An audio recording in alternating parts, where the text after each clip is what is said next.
প্রিয় নবী হযরত মুহাম্মদ সাল্লাল্লাহু আলাইহি ওয়াসাল্লাম মহান আল্লাহর অপূর্ব সৃষ্টি পাখিদের অত্যন্ত ভালোবাসতেন।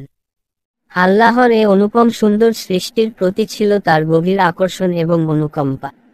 শুধু তাই নয়, আল্লাহর প্রত্যেক সৃষ্টির প্রতি ছিল প্রিয় নবীর অগাধ প্রেম ও ভালোবাসা।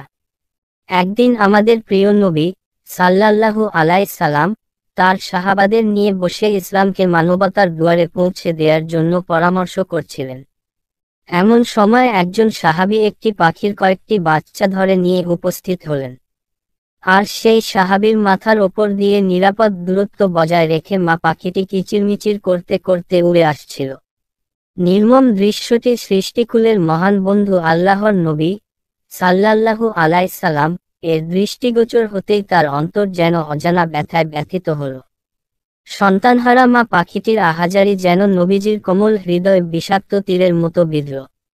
সেই সাহাবা দয়ার নবীর কষ্ট পাওয়া চেহারা দেখেই বিষয়টি আঁচ করে নিলেন।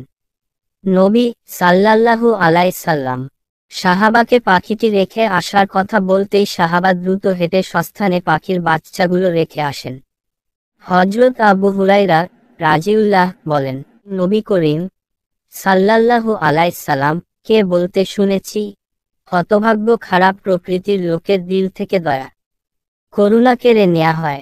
পাখির প্রতি নবী সাল্লাল্লাহু আলাইহি সাল্লাম এর এ দর্দমাখা ভালোবাসা আমাদের কি শিক্ষা দেয়?